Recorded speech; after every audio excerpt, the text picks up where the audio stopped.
Uhuru, Uhuru, Uhuru. Welcome. You are listening to the White Lies Shattered Reparations in Action podcast, which airs on 96.3 FM WBPU LP St. Petersburg, Florida. And any past episodes that you want to see, and we have many, many subjects, are available on Podbean or wherever you get your podcasts. My name again is Penny Hess. I am the chair of the African People's Solidarity Committee. I'm here today along with comrade chair of the Uhuru Solidarity Movement, Jesse Nevel, and our comrade Lisa Watson, who's on the ground in Minneapolis. And I'm very, very excited to have her with us today to be able to sum up what's really going on, what you don't read about in the newspaper, the incredible struggle that has been going on in Minneapolis and the struggle of the indigenous and African people for freedom and self-determination. So the White Lies Shattered Reparations in Action podcast is produced by members of the African People's Solidarity Committee, the organization of white people under the leadership of the African People's Socialist Party.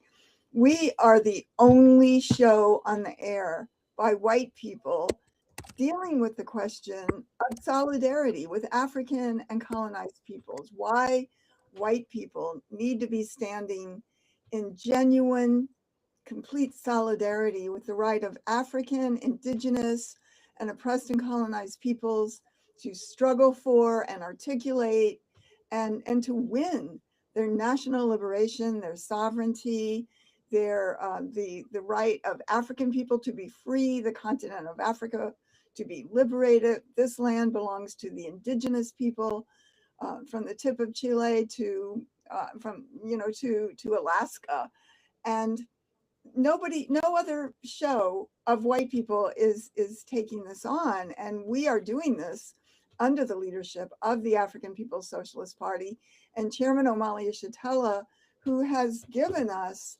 the language, the understanding, the political theory and science to understand the world as it truly is and not as we want it to be.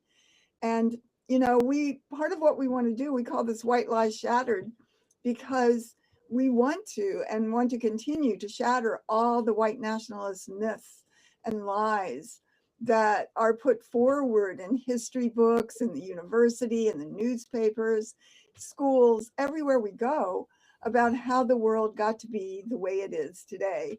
And we want to be able to point the way forward for other white people who want to be on the forward side of history, which I believe that many, many, many of us do.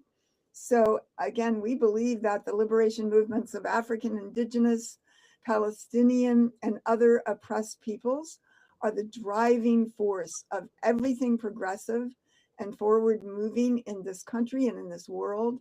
And that the critical question for us to take up is that of reparations to African people. That is the key question of our times.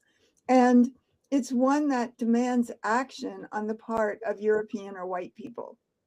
So again, we salute our leadership, Chairman Omali Yeshitela, Deputy Chair Ona Zane Yeshitela, and the African People's Socialist Party for the revolutionary leadership, fighting for Black power and African liberation in unity with all oppressed and colonized peoples on this planet in a truly profound way.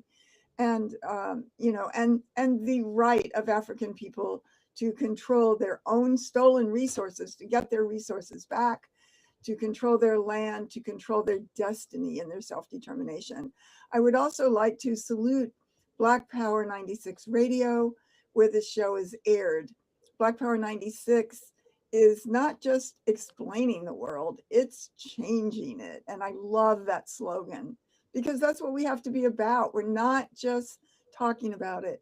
If you agree with this, then you should be galvanized into action to actually do something to bring about what African and oppressed peoples everywhere are fighting for, a new world without the oppressors and the oppressed. So, please like, subscribe, and share this podcast on whatever platform you are using.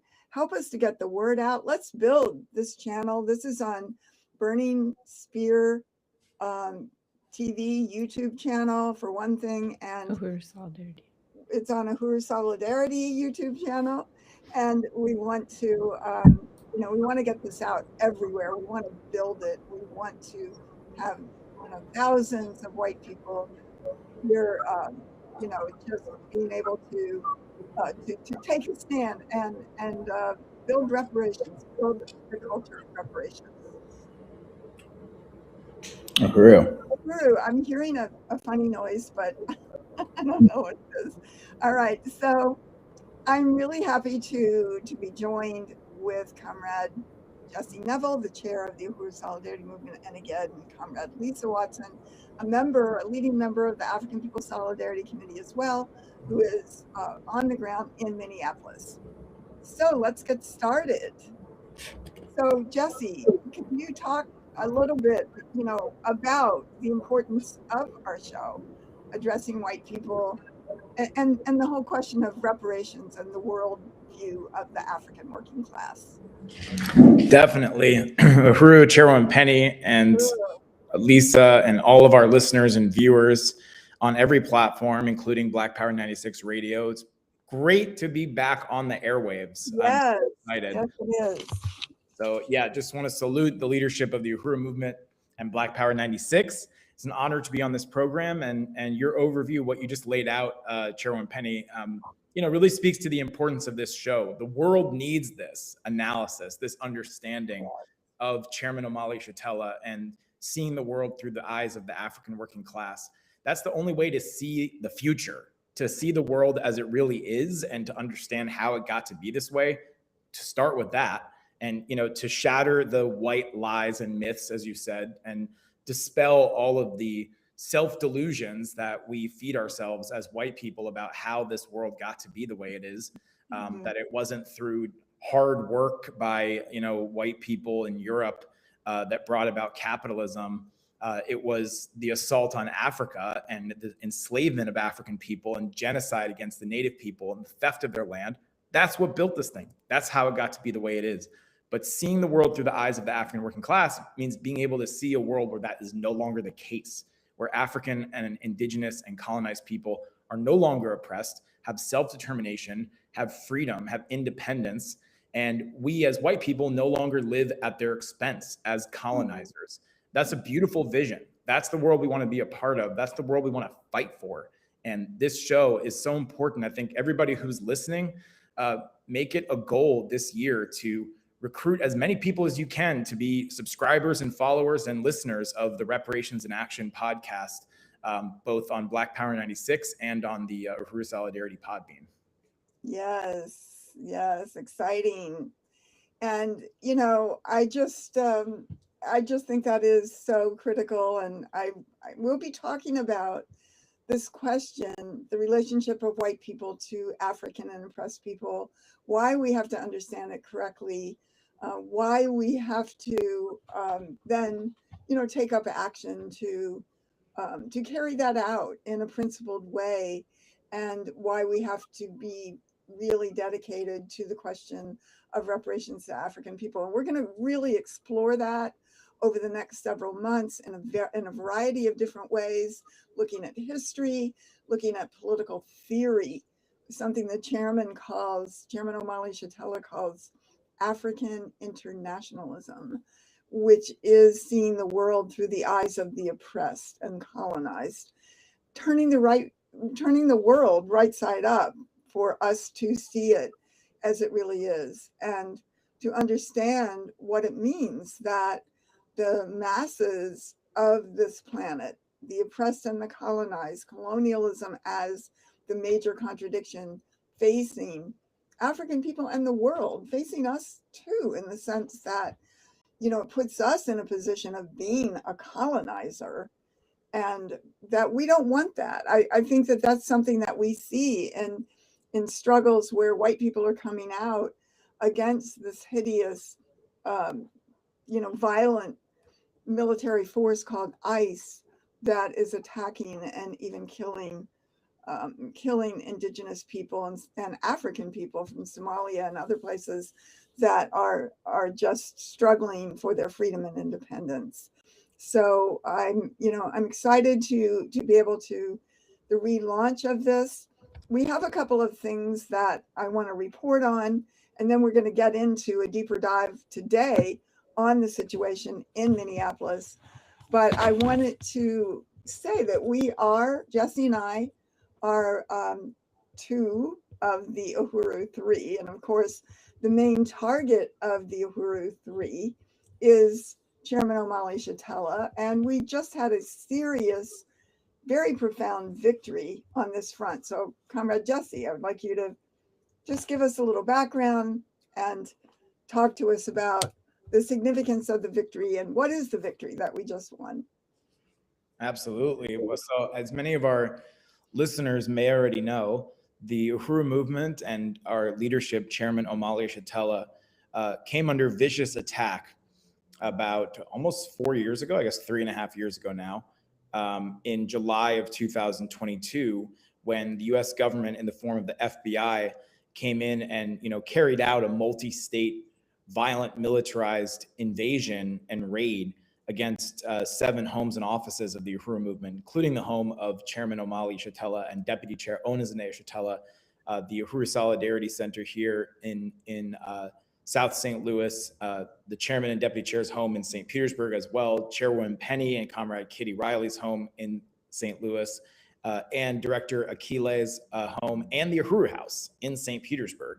All of these buildings were attacked, and this was followed 9 months later by a completely bogus, offensive, slanderous indictment of the chairman, who, as Penny said, was the primary target, and Chairwoman Penny and myself became known as the Uhuru Three. And these charges were completely manufactured, ludicrous charges that the chairman had somehow decided, after more than 6 decades of fighting for the liberation of African people, to suddenly come into the employ of the Russian government as a so-called illegal secret agent of Russia. And through a magnificent campaign, anti-colonial free speech movement that the chairman and the Uhuru movement built, the main charge was defeated, and a jury at trial found the Uhuru Three not guilty. But we were unjustly convicted of the secondary charge, conspiracy charge, which is under appeal right now for many reasons, which are obvious to anyone who looks at it. We were convicted of conspiring to do the thing that the jury said we did not do, which was to act as Russian agents. But we were sentenced to 3 years of probation and 300 hours of community service. And that came with a lot of different restrictions, court mandated supervision, and restrictions on mobility and things like that. But as of January 23rd, the Uhuru 3 legal team under the brilliant leadership of Chairman O'Malley, submitted a motion for early termination of probation, and the judge in the court came back and said, yes, he would be granting that early termination of probation. So the Uhuru 3 are off probation and continuing to fight forward with this appeal and every other aspect of the anti-colonial free speech movement. I mean, that is really an exciting victory. And I'm just curious, Jesse, how can we or anybody be convicted of something, of conspiring to do something else that we were acquitted of? Yeah. Has that ever happened before? No, this case is totally unprecedented in a lot of ways. And that's part of why the appeal is so important. But yeah, I mean, it's the absurdity of it is staggering. I mean, specifically, the chairman and the Uhuru 3 were convicted of conspiring to hide from the government that we were acting as Russian agents, but we were found not guilty of being Russian agents. So it's really impossible to conspire to hide from the government that you were doing something that the jury said you did not do. Yeah. So, and this is kind of the basis of the appeal, right? It's a major part of it. That, along with one of the main arguments that hands-off Uhuru and the lawyers raised from the very beginning, which is that the entire indictment is a violation of the First Amendment right to freedom of speech. The indictment should not have even been allowed to proceed to trial, because everything that they accused the Uhuru 3, the Uhuru movement of having done was legal, protected, constitutionally protected free speech, which even the judge, admitted as we got closer to the sentencing. The judge made statements indicating that if you put aside this whole thing about requirement to register as an agent, everything the Uhuru 3 were alleged to have done was free speech that was consistent with more than 50 years of speech by the African People's Socialist Party, advocating for reparations to African people, advocating for self-determination for African people. So those are some major issues in the appeal. Great. And, in today's New York Times is an article that says what it means to be a white race traitor. And it's saying from Schwerner and Goodman, who were part of the civil rights movement. They were white people that were killed by white nationalists in the South when the Student Nonviolent Coordinating Committee was organizing the summer project in Mississippi. Three people were killed. One of them was an African man and two were white. And the fact that the white people were killed, and they're comparing them here to Nicole Good and Alex Pretty. Right. But I feel like this is something that the Uhuru movement, the African People's Socialist Party, and Chairman Omali Shatella created. Yeah. But the thing is that this is put forward in a way what it means to be a white race traitor, but there's a positive way of looking at it, as the chairman says, what it means to jump off the pedestal of the oppression of African and oppressed people around the world, and join the world, and get off the pedestal that we experience at the expense of African and oppressed people. So anyway, I recommend though that people can look at that article in today's New York Times and and be able to sum it up and see how these ideas that we're putting out, that we have always put out, the African People's Socialist Party and Chairman Omali Shatella has always called on us to address and explain to other white people the white question. What does it mean? What does it mean to be white? What can we do about it? Is it a matter of guilt, or is it a matter of taking a stand that returns the stolen resources that that come about through the enslavement of African people, the theft of African human, just genius, as well as the land and resources of Africa, of the Americas, and the majority of the planet Earth stolen for the benefit of white people. So Yeah. I think that, I'm just saying that. I'm saying this because also the chairman was put on trial, and you and I were part of the attack on the chairman Right. by the state for ideas, for Right. these ideas that were written in the New York Times today, Yeah. or or that are being carried out on the streets of Minneapolis. And this is, it's really, really outrageous Yeah. that, as the chairman says, there has to be the right to anti-colonial free speech. Wow. Yeah. I hadn't seen that New York Times article. That is extremely interesting that they're writing about that. I'm going to take a look at that. And yeah, it makes me think about, I mean, the chairman actually brought up Cheney, Schwerner, and Goodman quite a bit in the process of building what he called the Freedom Summer in St. Petersburg leading up to the trial. And, wanted to be able to hold up the example of the Uhuru Three in terms of the stand of white solidarity with Black power. And, acknowledging that, the Cheney, the African man, he was the target of that. And these white people, were killed for taking a stand. And the chairman and the African liberation movement was the primary target. And it reminds me of the way that the chairman summed up the death of Aaron Bushnell, who became a martyr. He took a very bold and powerful stand when he took his own life in a very dramatic way as an act of protest to the US-backed genocide in Gaza. And in his final words, he had written a statement saying, that people need to ask themselves, white people in particular need to ask themselves, if you had been alive during Jim Crow, if you had been alive during slavery, what would you have done? The answer is you're doing it right now.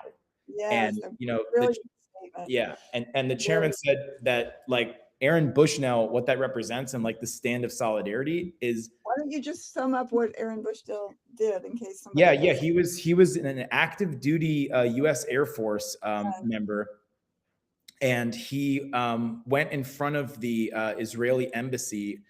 I think it was in Washington D.C., right? I believe. I think it was. I think. And it was a couple years ago. He set himself on fire wearing his full military fatigues. Right. Set himself on fire while chanting "Free Palestine." And that was incredible. Yeah. It was very powerful. Yeah.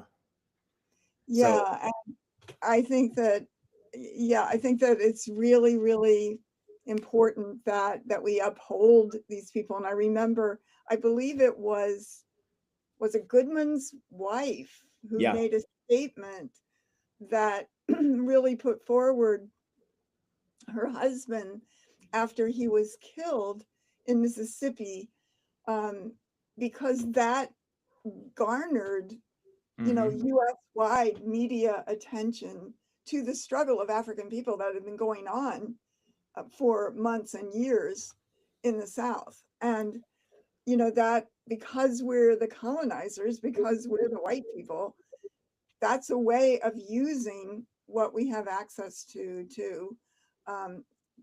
be able to forward the struggle and stand in solidarity in a genuine way with African and and colonized people. Absolutely. So I think that is it's very serious times, as the chairman says, that we live in. Let's talk about Minneapolis now, what's happening. And it's just really great to have you with us on air, Comrade Lisa Watson. You are usually and are today our engineer for this show, but you have so much to say and to bring to this. So I'm very happy to have you here. And I know that you are in ground zero of the current moment of struggle inside the U.S. in Minneapolis, Minnesota. So talk to us about what is happening. I think you have some slides that you want to show. Yes, I will share some slides. Yeah, so just to say, I put some points together. I always feel like it doesn't do what's really happening here justice, because there's so many things happening every day to stay up with it. But just to let people know some of the things that have been happening even in the last day or so, and just again want to salute Reparations in Action / White Lies Shattered podcast. It's an honor to be part of the team that puts this together, and also, of course, salute Black Power 96 Radio, on which the show airs, and the Uhuru movement and its leadership, Chairman Omali Shatella and Onizine And Shatella. Director Akile Anai. Director Akile Anai, who leads the Burning Spear Media, just all of the leadership we have in the solidarity movement as we, try to speak to white people and tell the story and report on what's happening. So, yeah, just yesterday, people may have seen in the news how this guy who they call the border czar, Tom Homan, held a news conference to announce the supposed end of Operation Metro Surge. He said the end of that is coming soon, and he cited cooperation by local authorities. And, so far, community members and leaders of community organizations are expressing deep concerns about the status of Minneapolis and St. Paul as sanctuary cities, and Minnesota as a sanctuary state, and that this really indicates some capitulation by the local leadership at different levels, capitulating to the Trump administration. And what it means is that these attacks are going to continue, just in a quieter way. And I follow a lot of different local organizers, just with their always on the ground giving updates. And there's one guy, his name is Lee Stedman, a local organizer and independent reporter who posts daily updates. And as of this morning at 10:30 a.m., he said, ICE activity continues to be high, despite what Tim Walz, Tom Homan, and national media are reporting. The reality is that things on the ground in Minneapolis and St. Paul and the surrounding suburbs and counties across Minnesota continue to see a heavy ICE presence.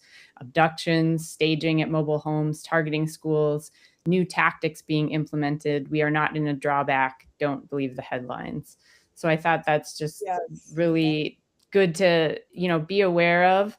Also, as we're having this broadcast right now, today, February 13th, 1 p.m. Central Time is when we started. And at that same time was the start of an arraignment hearing being held by the colonial courts here at the federal courthouse in Minneapolis for an arraignment of 7 protesters, including Black community leaders Nikema Levy Armstrong and Chantel Allen, among others, as well as 2 journalists. And they are charged in relation to a protest at a church in St. Paul, where it was exposed that one of the church's pastors is the St. Paul field director for ICE. So they organized a very bold protest that was raising that and challenging what was going on there. And there were some reporters covering it, and they've all been charged. I can't even say specifically with what, but it definitely violates the Constitution, the First Amendment.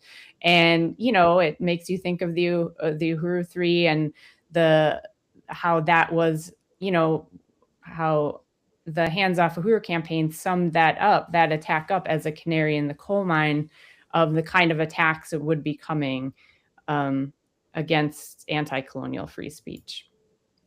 Wow.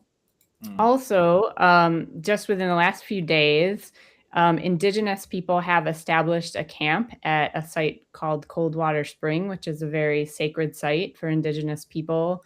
And it's where the Mississippi River and the Minnesota River connect. And it's across the road from the Whipple building that people may have heard about, where ICE has been detaining people in inhumane conditions.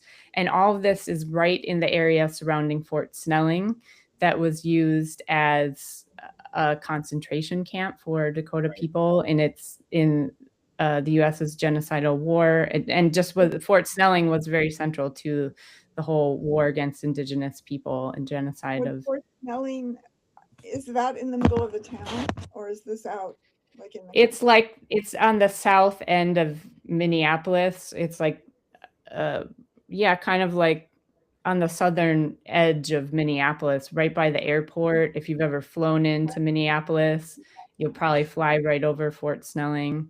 It's a tourist place. A lot of people go there with school groups, and so they have a whole kind of touristy, museum-y part of it. But the whole complex is, there's a Fort Snelling State Park is a place where you can go in and walk around, and it's like a state park. You can camp there, you can fish there. But that is actually where that concentration camp was of Indigenous people. And then there's a whole, like, there's military stuff that's still like active military stuff that is not far away from Fort Snelling. Well, there was the largest mass hanging. That's right. I think. I think that was in Mankato, but yeah, that was, I'm sure, organized from Fort Snelling.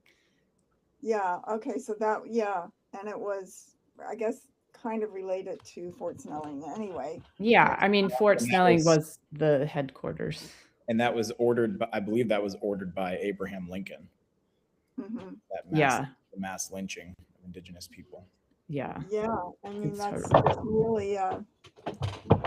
really just the whole, just thinking about not just Minneapolis, everything. I mean, we have something here called the Jefferson Barracks, a similar kind of thing, a barracks that was used to in the the genocidal wars that the U.S. launched and carried out were in many cases staged here in St. Louis and went up to Minneapolis, up the Mississippi River, and was there simply to murder and wipe out and carry out genocide against Indigenous people. So the Jefferson Barracks, which I do want to, I would like to do a show or a part of a show from the Jefferson Barracks here to, talk about when weather gets a little bit warmer, to talk about this history. And I think that it is really, really critical, that we as white people truly understand and embrace the reality of the history of this whole country, because there is no place in the US that you can walk that is not really soaked and drenched into with the blood of Indigenous people and African people.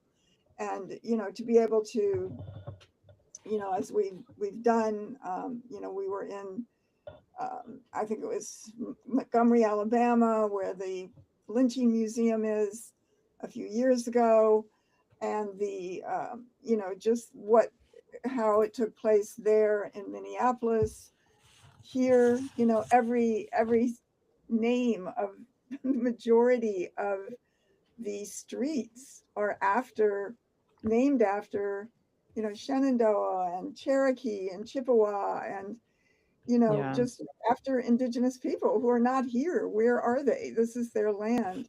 Right. So, it's something that we really have to understand, because it's this question of parasitism, to be a parasite, because in order for white people to have the prosperity, the sense of power, the resources, the ability to confidently go into the world and expect what it is that what we say is owed to us as white people, is based on incredible suffering and violence and terror and genocide of towards African Indigenous people. Mm-hmm. Yeah, that's right. So, I mean, the presence of Indigenous people at this site right now, to me, is evidence of the ongoing struggle and resistance coming from Indigenous people here in Minnesota. So it's just, so I wanted to share that. And that's really, really helpful. Yeah. there's a few other things I just wanted to say too. I was trying to collect some facts and figures related to this whole ice surge in Minneapolis and St. Paul and the surrounding areas. And so I'm not going to read through everything on here, but this is from Minneapolis, what's that? I said you can if you want to. Oh, well, I mean, yeah, I'll try to just read some of the things that I highlighted, and people can look at the whole article. It's called By the Numbers, Ice in Minnesota from Minneapolis and St. Paul Magazine. And this is from February 9th, so not too long ago. 4,000 is the number of people arrested in Minnesota since the beginning of Operation Metro Surge.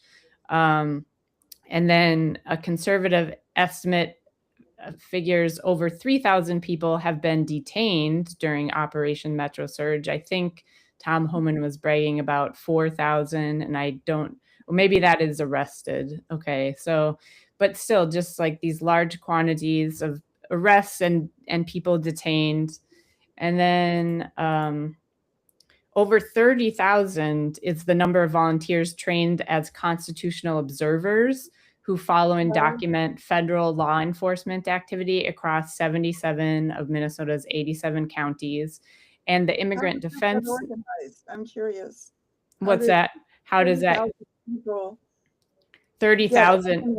I mean, there are a number of, I would say like 3 or 4 maybe prominent organizations that have been holding trainings throughout the year, but that really increased as, the threat of the surge was being, the threats were coming about it, I guess, in maybe even late November. And then December is when they really started coming here. And then January is when they increased it significantly to 2,000 at first, and then 3,000 like a couple of weeks later. So in terms of the buildup of these trainings, it kind of started slow at the beginning of the year, when in general, my understanding with Trump, and he's saying he's gonna, like, this is his goal to like have this high number of deportations. So it started earlier, even in 2025, but I mean, there's trainings like every week there's a few organizations that are prominently doing the trainings, but I think that's expanded out to even where people who have gotten trained can also do more trainings as well for their own block or something like that. Then 10 to 20 million is the estimated revenue lost by Twin Cities businesses weekly. And of course, that is the African, like Somali run businesses, Mexican businesses, and just businesses owned by those who are being targeted in those communities are bearing the brunt of this loss in terms of economic development. And the loss of during COVID. Yeah. Okay. Yeah, I believe that. And it's really, I mean, that's going to have like a long-term impact, even if we do see some kind of pullback. 3,000 was the peak number of federal agents deployed to Minnesota for Operation Metro Surge. Just a couple more things. This is just showing some of the cost, what it costs for their hotel stays. And this is what our taxes are funding as we all get our taxes ready to turn in on April 15th or whatever. And then just, this was also striking. An estimated 50,000 demonstrated on January 23rd, the first general strike in the US in 80 years. And then that was from a different source. The link is there. And then I just want to talk about the mutual aid. I couldn't find like a summary article or statistic on this. I'm sure that will eventually come out, but just the amount of community organizing and participation in what is called mutual aid, people contributing to support families who are targeted and impacted by ICE with food, rides, laundry. It's clear that participation is very widespread, and there's a link tree that was in one site. I don't know if that's sharing. Okay, hold on. Let me just stop this share and share this link tree if I can. Yeah, here we go. This is just a link tree, a list of links for Minneapolis Mutual Aid. So there's a lot of organizations that are doing it, but also specific campaigns for food relief, for school-based mutual aid, for rent relief, and then individual families who have GoFundMes just to support their survival in this period. So, well, I wanted to say that Chairman Omala Shatella, I heard him summing up recently, and he was really putting forward the general strike, because he was saying that, generally speaking, people will say, we're going to have a general strike, but it never really happens. But it did happen. It was well coordinated, and a lot of businesses participated. Yeah. Can you say something about that? Well, I know the one on January 23rd had wide participation. I think that from what I experienced, like I heard a lot of consolidated organizations by unions, and that had a big impact in terms of unions reaching out to their members and saying, we're participating in this. Right. My husband is a member of the teachers union, and they said, we're doing this. So were the schools were closed on that day? So it also happened on the coldest day of the year. I think it was like negative 23 degrees air temperature. Temperature, or I don't know. It was in the negative teens air temperature, negative 40s, 50s wind chill.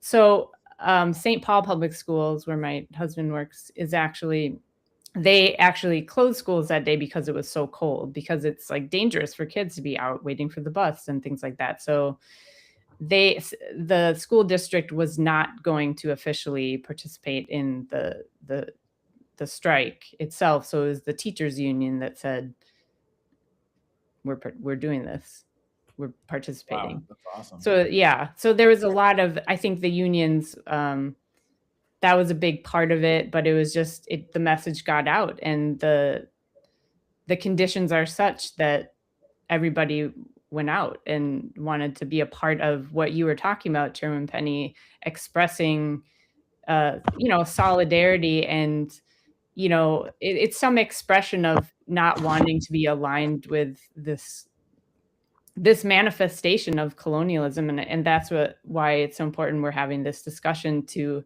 define what this is as colonialism, so that we can understand it's not just racism. It's like the colonial mode of production, as Chairman Omala Shatella talks about it. It's the whole system. And this is kind of like a version of it that's on steroids in a way, but it's still like, even if they do pull back, it's going to continue. And even if it went back to normal, that would still be bad.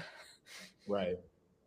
So we want to mobilize people to keep the feeling of wanting to do something and put it towards building power in the hands of colonized people. And, the Uhuru movement is leading the way in terms of on the ground examples of programs that are making that happen.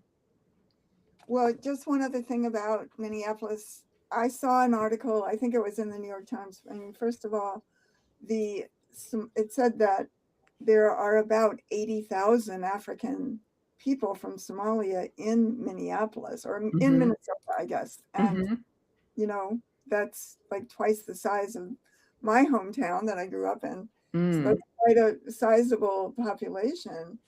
And I think that there was an article that showed, I don't know if it was a store or a whole complex of stores owned by Africans from Somalia, and it was just beautiful. Probably Carmel Mall. Yeah, I guess it was a whole mall, and it was and of course, very often very beautiful dress and clothing, and the anyway, it was, really showed some of the cultural centers of that community, which is very powerful, but coming under attack by the U.S. government. Yeah. It's part of the entire African, population, the attack on Africa, as you're saying, the colonial mode of production, the whole fact that this entire system rests on a pedestal of, the theft of Africa and African people and the assault on African and indigenous people. And so it's powerful that it's giving white people a consciousness that we have a responsibility, and people aren't necessarily articulating it as we are the colonizers. Mm-hmm. And we're taking the stand, but there is the knowledge that white people, live at the very minimum, very different, in a very different situation, not only economically, but politically and in face of the state than African people do. So, yeah, Jesse, any comment? This is great to go through all of this about Minneapolis. And I think, the point that both of you were making about, colonialism and the fact that when ICE, if ICE eventually leaves, it's still colonialism. It's Right. African people, both, Africans in the US, Africans from Somalia, African people everywhere, indigenous people are going to continue to suffer under the same conditions of colonialism and having their self-determination violently ripped away from them. So it's so powerful to see all of these white people mobilizing and taking to the streets. And at the same time, our message is that when ICE leaves and when the media leaves, we have to stay. We have to stay active. We have to stay organized. And, you can find out more about that looking into Uhuru Solidarity Movement, African People's Solidarity Committee, organizations that work under the leadership of the African Revolution and are involved every single day in building solidarity with the anti-colonial struggle and fighting for reparations. So this moment has to be for, it can't end anytime soon. It has to be like a new beginning for building white solidarity with African liberation. And well, I know, Jesse, you're working on a program under the leadership of the African People's Socialist Party for building the Reparations Investment Corporation. Can you talk about that and what is going to be coming up in the next period? And we're going to be talking about it a lot on this show. It's very unique. We want to have a lot of pictures of it in the future, even being live out there in the midst of this project. So let's talk a little bit about that. Yes. So I'm so excited about this. I mean, like you said, we're going to be doing entire episodes just diving into this amazing new initiative that the Uhuru movement has unleashed here in St. Louis. It's called the Reparations Investment Company. And as this slide said, it is a direct answer to the question, what does reparations look like on the ground? Or in another way, what is reparations in action? And this is what it looks like. This is what it means. And this was a program. It's the latest expansion of the Black Power Blueprint that's been organizing on the north side of St. Louis for almost 10 years, transforming the conditions of the African community through self-determination programs led by the African community itself, under the brilliant leadership of Deputy Chair Ona Zene-Yeshitela, who's also the board president of the African People's Education and Defense Fund. And the Reparations Investment Company is a program put forward by Deputy Chair Ona Zene-Yeshitela and Chairman Omali Yeshitela that calls upon those of us in the white community to take part by investing in a way that actually contributes to self-determination and self-government by African people. The chairman recently said it's like the complete opposite of what normally comes to mind when you talk about white people investing, real estate, any of that kind of stuff. Normally, any investments, quote unquote, that white people make are going to be something that goes back into building up colonialism. And, whether it's putting money in the banks or on the stock market or into gentrifying, an African community or something like that. But this is a way for white people to actually invest in self-determination for African people by supporting the ability for the African community to acquire, renovate, and ultimately to sell or rent these properties in North St. Louis that have been left to rot by the city government. Left to rot by the city for decades, if not longer. And right now, and we're going to be going to some budget meetings that are coming up around this, but in this city, it's been In a few months, it will have been a year since the tornado hit North St. Louis, a serious F13, is that what it was? I forget the way they characterized it. We've got an EF. Yeah, EF3. EF3, thank you. Tornado, which is a very powerful tornado that came through and caused immense devastation in the north side. And the city has done less than nothing to repair the damage of that tornado. In fact, they have attempted to use the tornado devastation as an opportunity to accelerate gentrifying North St. Louis and pushing the African community out. But like the chairman said, the devastation did not start with the tornado. It's been there all along. They had the Team 4 plan in the early 1970s. The city hired the Rand Corporation to develop the plan to basically allow the north side of St. Louis to deteriorate by design in order to make way for gentrification and big development. That's the plan that's been underway ever since. And the Reparations Investment Company is the African community saying that is not going to happen. The community is going to come together. There's going to be ownership by the people of the property and real estate in their neighborhoods. African people are going to be able to stay in their neighborhoods, stay in their homes, and contribute towards building an independent economy. Right. Since, the proceeds from these properties are reinvested into programs of economic development in the African community. So it just grows exponentially, and it's a tribute to the brilliant leadership and vision of Deputy Chair. And it's something that people can find out more about in future episodes. Like I said, we're going to be going much more into this, but it's an amazing program, and it's an honor to be a part of it. And these, by the way, so there's just these are the two first properties on the north side. Wow. So, and that's, shout out to Angel and Eliad Constructions. They were doing the roof on that building there. So, and you can just, keep going through and you'll see. So these are two properties. I guess this is actually a video. I don't know if we can show that, but we'll see it. Wow. So it's just some of the work that's being done on that particular property. This one is needed to be a future home, a house that will be for sale. And then, so that's just a little bit more of that. And then if you go to the next picture, you'll see, I think, so this one here is going to be 4 rental apartments.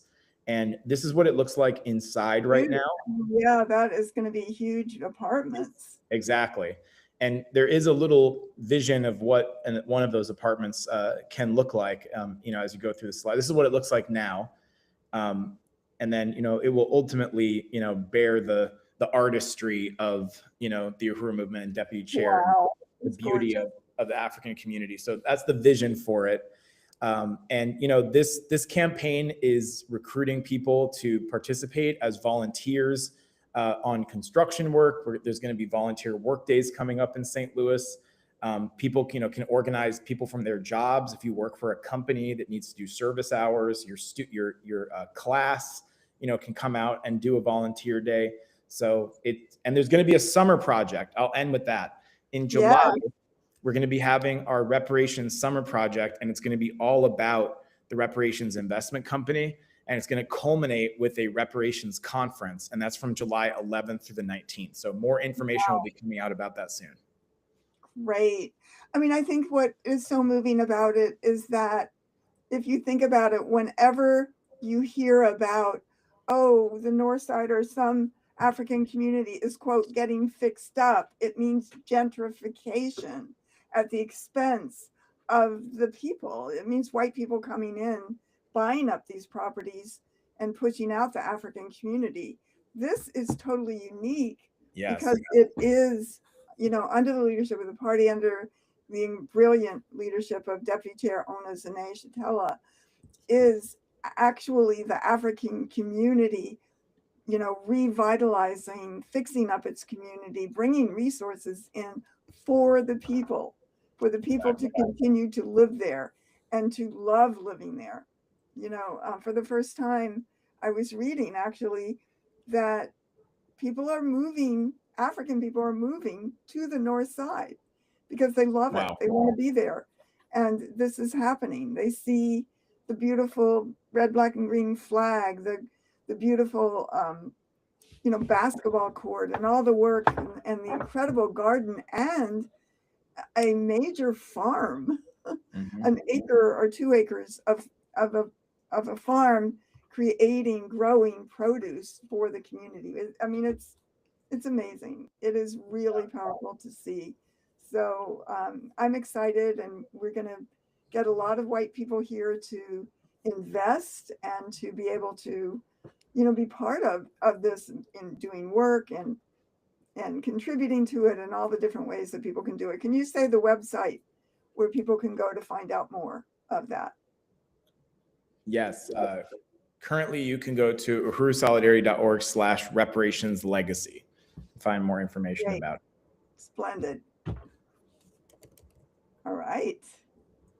Well, this has been a good day, and we're going to have a lot more coming up in the next few weeks with, different things that we want to talk about. We're going to be talking about the Epstein files. Yep, we're going to go into it. That's all the internet is talking about right now, and it's been for a while, but nobody has summed it up through the eyes of the African working class, that basically what the Epstein file, what this whole, just disgusting ruling class project did is just a continuation of the of slavery and genocide and all of the things that this country is built on. All right, it's time for the announcements. So, Lisa, I'm going to turn it over to you. Uhuru.